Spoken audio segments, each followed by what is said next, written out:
भगवान श्री कृष्ण ने बताया किस घर में सदा निवास करती हैं माँ लक्ष्मी। मित्रों, आज की इस वीडियो में हम चर्चा करेंगे कि मनुष्य के जीवन में दरिद्रता क्यों आती है, कौन सा पाप करने से देवी लक्ष्मी का वास घर से चला जाता है और कौन सा पुण्य करने से देवी लक्ष्मी का आशीर्वाद प्राप्त होता है। नमस्कार दोस्तों, राधे राधे, जय श्री कृष्ण। स्वागत है आपका मेरे चैनल कर्मा ज्ञान पर। आज के इस वीडियो में हम बात करेंगे कि भगवान श्री कृष्ण ने किस घर में सदा निवास करने वाली माँ लक्ष्मी के बारे में क्या बताया। क्या आप जानना चाहते हैं कि लक्ष्मी माँ की कृपा प्राप्त करने के लिए घर में कौन सी विशेषताएं होनी चाहिए? तो वीडियो को अंत तक देखें और जानें लक्ष्मी माता के निवास का रहस्य। एक समय की बात है, गरुड़ देव भगवान श्री कृष्ण के पास गए और उनसे 3 प्रश्न पूछने का निवेदन किया। गरुड़ ने पूछा, हे प्रभु, किस कारण मनुष्य के जीवन में दरिद्रता आती है? कौन सा पाप करने से देवी लक्ष्मी घर छोड़कर चली जाती हैं? और कौन सा पुण्य करने से देवी लक्ष्मी घर में निवास करती हैं? भगवान श्री कृष्ण ने कहा, हे गरुड़, आपने बहुत महत्वपूर्ण प्रश्न पूछे हैं जो संपूर्ण मानव जाति के कल्याण से जुड़े हैं। मैं इन प्रश्नों का उत्तर एक कथा के माध्यम से दूंगा। भगवान श्री कृष्ण ने महाराज हर्षवर्धन की कथा सुनाई। त्रेता युग में सत्यवादी और धर्मात्मा राजा हर्षवर्धन कुंतल प्रदेश में शासन करते थे। वे अपनी प्रजा के प्रति बहुत दयालु थे और दानशूर थे। महाराज हर्षवर्धन ने यह प्रतिज्ञा की थी कि उनके राज्य में कोई भी व्यक्ति खाली हाथ नहीं जाएगा। अगर किसी की वस्तु बाजार में नहीं बिकती थी तो वे स्वयं उसे खरीद लेते थे। उनके सेवक सायंकाल के समय शहर में घूमते और अगर किसी व्यक्ति के पास कोई बिकाऊ वस्तु बची होती तो वे उसकी कीमत देकर उसे खरीद लेते थे। इस प्रकार राजा का यह उदार और दयालु स्वभाव लोगों के बीच प्रशंसा का कारण बना। भगवान श्री कृष्ण ने इस कथा के माध्यम से यह समझाया कि जो मनुष्य सत्य और धर्म का पालन करता है उसके जीवन में देवी लक्ष्मी का वास होता है, और जो पाप करता है उसे दरिद्रता का सामना करना पड़ता है। इसलिए सदा सत्य और धर्म का मार्ग अपनाना चाहिए। महाराज हर्षवर्धन की कीर्ति तीनों लोकों में फैल गई थी और देवता भी उनकी प्रशंसा करने लगे थे। यह सुनकर धर्मराज ने उनकी परीक्षा लेने की सोची। एक दिन धर्मराज ने ब्राह्मण का वेश धारण किया और महाराज हर्षवर्धन की नगरी में प्रवेश किया। वे अपने साथ एक पेटी में कूड़ा-कचरा भरकर ले आए, जिसे उन्होंने दरिद्रता कहा। धर्मराज ब्राह्मण के वेश में बाजार में उस पेटी को बेचने बैठे, लेकिन कोई भी कूड़ा-कचरा खरीदने को तैयार नहीं हुआ। शाम होने पर राजा के सेवक, जो हर व्यापारी का सामान खरीदने का आदेश पाते थे, ब्राह्मण के पास पहुंचे। उन्होंने पूछा कि पेटी में क्या है और उसका मूल्य कितना है। ब्राह्मण ने बताया कि पेटी में दरिद्रता भरी है और इसकी कीमत 1000 स्वर्ण मुद्राएं हैं। सेवकों ने हंसते हुए कहा कि कूड़े का इतना मूल्य कौन देगा, लेकिन ब्राह्मण ने जोर दिया। सेवक महाराज हर्षवर्धन के पास गए और सारी बात बताई। महाराज ने आदेश दिया कि ब्राह्मण की पेटी का मूल्य चाहे जितना हो देकर उसका सामान खरीद लिया जाए। सेवकों ने ब्राह्मण को 200 फिर 500 स्वर्ण मुद्राएं देने की कोशिश की, लेकिन ब्राह्मण नहीं माने और 1000 स्वर्ण मुद्राएं ही मांगी। अंततः महाराज के आदेशानुसार सेवकों ने ब्राह्मण को 1000 स्वर्ण मुद्राएं दी और पेटी खरीद ली।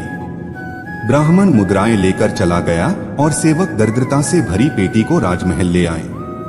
महाराज ने उसे महल के अंदर रखवा दिया और जब रात में सोने का समय हुआ तब महाराज के राजमहल के द्वार से एक अत्यंत सुंदर स्त्री निकली।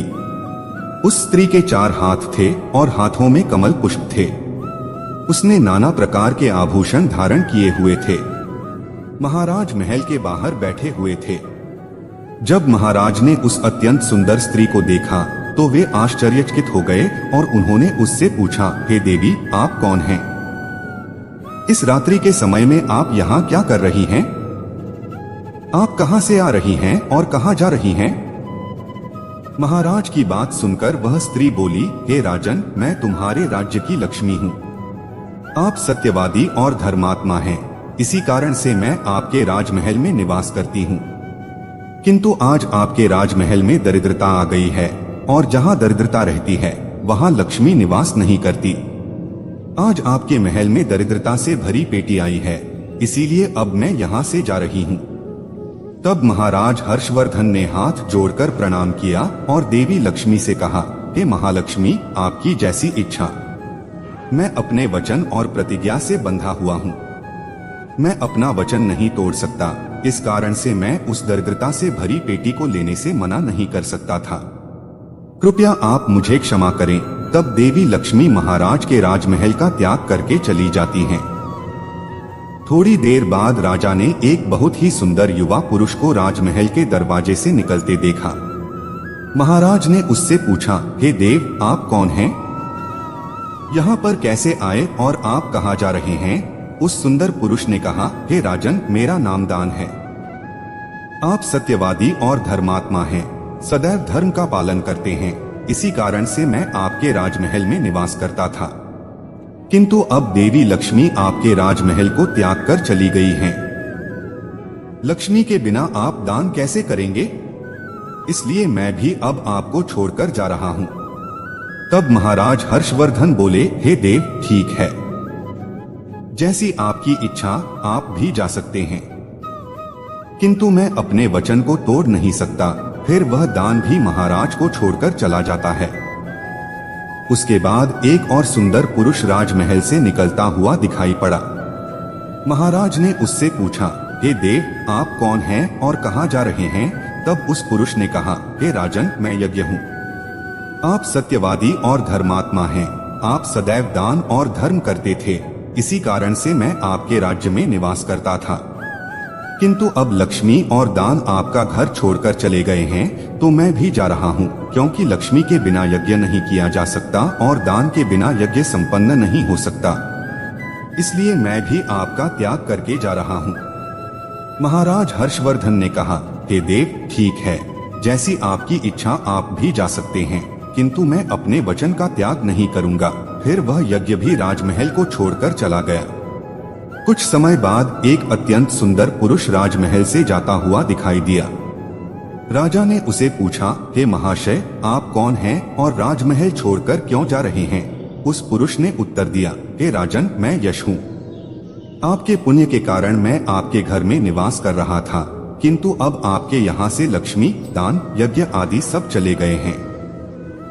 उनके बिना आपको यश की प्राप्ति नहीं हो सकती, इसलिए मैं भी यहाँ से जा रहा हूँ। राजा ने उसे भी नमस्कार किया और आदर पूर्वक जाने दिया। फिर एक अत्यंत सुंदर स्त्री राजमहल से निकली, जिसने सुंदर वस्त्र परिधान किए हुए थे। उसे देखकर राजा ने पूछा, हे देवी, आप कौन हैं और आप किस कारण से मेरे राजमहल का त्याग कर रही हैं? स्त्री बोली, हे राजन, मैं कीर्ति हूँ।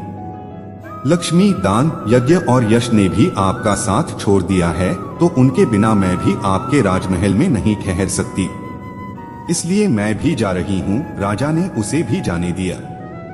फिर अंत में एक अत्यंत सुंदर पुरुष राजमहल से निकला। राजा ने पूछा, हे देव, आप कौन हैं और आप भी हमारे राजमहल को छोड़कर क्यों जा रहे हैं?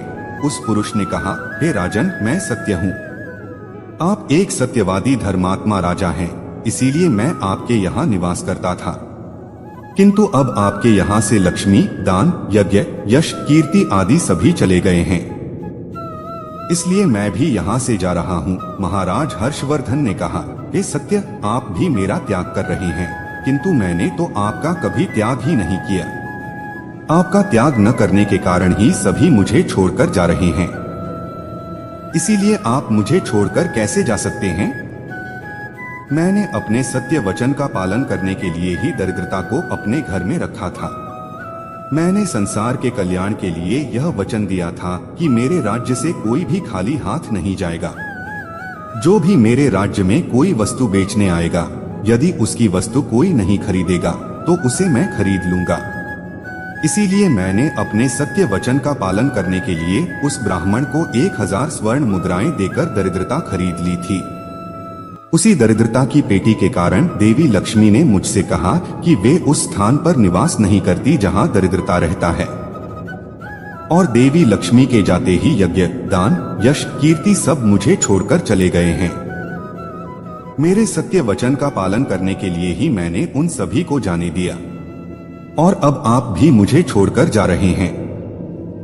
महाराज हर्षवर्धन की बात सुनकर सत्य बोला, हे राजन, यदि आपने मेरे लिए ही इन सब का त्याग किया है तो ठीक है, मैं आपका राजमहल छोड़कर नहीं जाऊंगा।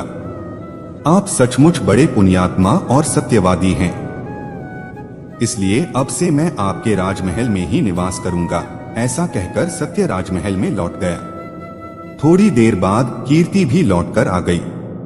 राजा ने पूछा, हे देवी, आप कीर्ति हैं, अब भी आप मुझे छोड़कर चली गई थीं, तो फिर क्यों लौटकर आ गईं? कीर्ति ने कहा, हे राजन, मुझे क्षमा करें। मैं लक्ष्मी, यज्ञ, दान, यश के बिना तो रह सकती हूँ, किंतु सत्य के बिना नहीं। इसलिए जहाँ सत्य रहेगा मैं भी वहीं पर रहूंगी। राजा ने कीर्ति का स्वागत किया और वह राजमहल में चली गई। फिर यश वहां पर लौटकर आ गया।